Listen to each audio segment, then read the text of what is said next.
नमस्कार दोस्तों। आप सुन रहे हैं महान साहित्यकार मुंशी प्रेमचंद जी की एक बेहद मार्मिक और समाज को आईना दिखाने वाली कहानी ठाकुर का कुआं। ये कहानी सिर्फ प्यास की नहीं है, ये कहानी है उस दर्द की जो सदियों से समाज के एक हिस्से ने सहा है। ये कहानी है उस डर की जो इंसान को इंसान से दूर कर देता है, और ये कहानी है उस हिम्मत की जो मजबूरी में जन्म लेती है। जब प्यास जिंदगी और मौत के बीच खड़ी हो जाए तो क्या इंसान समाज के बनाए नियम तोड़ सकता है? इन्हीं सवालों के बीच शुरू होती है गंगी और जोखू की ये दर्द भरी कहानी। तो आइए बिना देर किए सुनते हैं ठाकुर का कुआं। जोखू ने लोटा मुंह से लगाया तो पानी में सख्त बदबू आई। गंगी से बोला, ये कैसा पानी है? मारे बास के पिया नहीं जाता। गला सूखा जा रहा है और तू सड़ा पानी पिलाए देती है। गंगी प्रतिदिन शाम पानी भर लिया करती थी। कुआं दूर था, बार बार जाना मुश्किल था। कल वो पानी लाई तो उसमें बू बिल्कुल न थी। आज पानी में बदबू कैसी? लोटा नाक से लगाया तो सचमुच बदबू थी। जरूर कोई जानवर कुएं में गिरकर मर गया होगा, मगर दूसरा पानी आवे कहां से? ठाकुर के कुएं पर कौन चढ़ने देगा? दूर से लोग डांट बताएंगे। साहू का कुआं गांव के उस सिरे पर है, परंतु वहां भी कौन पानी भरने देगा? कोई तीसरा कुआं गांव में है नहीं। जोखू कई दिन से बीमार है। कुछ देर तक तो प्यास रोके चुप पड़ा रहा, फिर बोला, अब तो मारे प्यास के रहा नहीं जाता। ला थोड़ा पानी नाक बंद करके पी लूं। गंगी ने पानी न दिया। खराब पानी से बीमारी बढ़ जाएगी इतना जानती थी, परंतु ये न जानती थी कि पानी को उबाल देने से उसकी खराबी जाती रहती है। बोली, ये पानी कैसे पियोगे? न जाने कौन जानवर मरा है। कुएं से मैं दूसरा पानी लाए देती हूं। जोखू ने आश्चर्य से उसकी ओर देखा। पानी कहां से लाएंगे?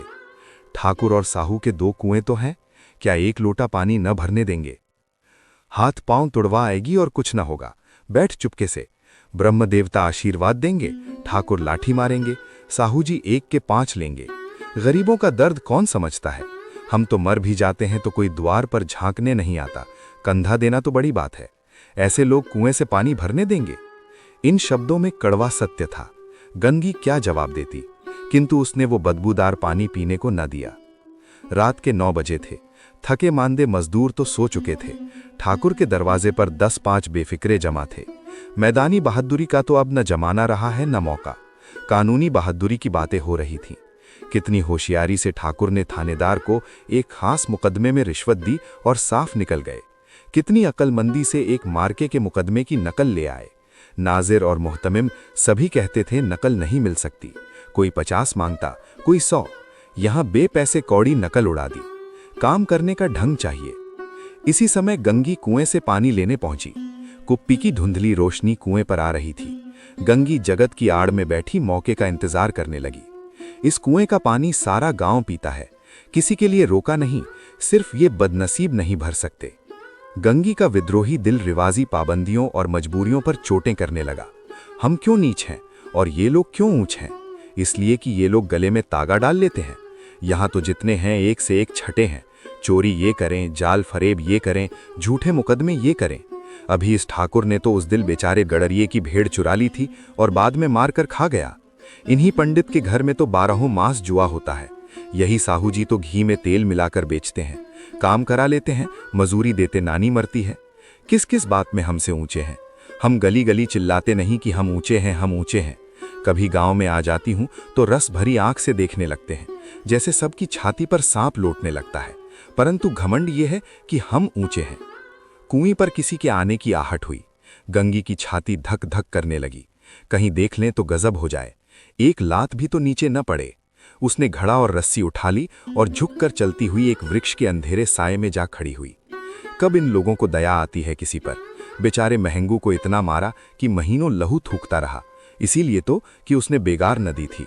इस पर ये लोग ऊंचे बनते हैं। कुएं पर स्त्रियां पानी भरने आई थीं। इनमें बात हो रही थी। खाना खाने चले और हुक्म हुआ कि ताज़ा पानी भर लाओ, घड़े के लिए पैसे नहीं हैं। हम लोगों को आराम से बैठे देखकर जैसे मर्दों को जलन होती है।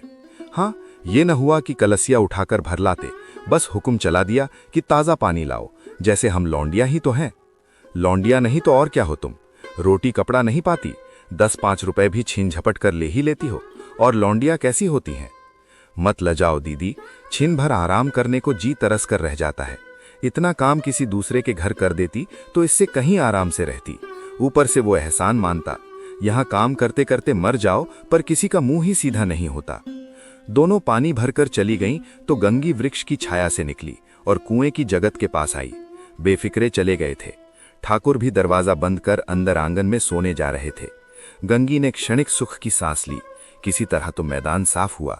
अमृत चुरा लाने के लिए जो राजकुमार किसी जमाने में गया था, वो भी शायद इतनी सावधानी और समझबूझ कर न गया हो। गंगी दबे पांव कुएं की जगत पर चढ़ी। विजय का ऐसा अनुभव उसे पहले कभी न हुआ था। उसने रस्सी का फंदा घड़े में डाला, दाएं बाएं चौकन्नी दृष्टि से देखा, जैसे कोई सिपाही रात को शत्रु के किले में सुराख कर रहा हो। अगर इस समय वो पकड़ी गई तो फिर उसके लिए माफी या रियायत की रत्ती भर उम्मीद नहीं। अंत में देवताओं को याद करके उसने कलेजा मजबूत किया और घड़ा कुएं में डाल दिया। घड़े ने पानी में गोता लगाया, बहुत ही आहिस्ता, जरा भी आवाज न हुई। गंगी ने 2-4 हाथ जल्दी जल्दी मारे, घड़ा कुएं के मुंह तक आ पहुंचा। कोई बड़ा शहजोर पहलवान भी इतनी तेजी से न खींच सकता था। गंगी झुकी कि घड़े को पकड़कर जगत पर रखे कि एकाएक ठाकुर साहब का दरवाजा खुल गया। शेर का मुंह इससे अधिक भयानक न होगा। गंगी के हाथ से रस्सी छूट गई। रस्सी के साथ घड़ा धड़ाम से पानी में गिरा और कई क्षण तक पानी में हिलकोरों की आवाजें सुनाई देती रहीं। ठाकुर कौन है पुकारते हुए कुएं की तरफ आ रहे थे और गंगी जगत से कूदकर भागी जा रही थी। घर पहुंचकर देखा कि जोखू लोटा मुंह से लगाए वही मैला गंदा पानी पी रहा है। तो दोस्तों, ये थी मुंशी प्रेमचंद की मार्मिक कहानी ठाकुर का कुआं। ये कहानी हमें सोचने पर मजबूर करती है। क्या सच में इंसान की कीमत उसकी जाति और हैसियत से तय होती है? क्या आज भी कहीं ना कहीं गंगी जैसी मजबूरियां जिंदा है? प्रेमचंद जी ने इस छोटी सी कहानी में समाज की बड़ी सच्चाई को उजागर किया है, जहां प्यास सिर्फ शरीर की नहीं बल्कि सम्मान और बराबरी की भी है।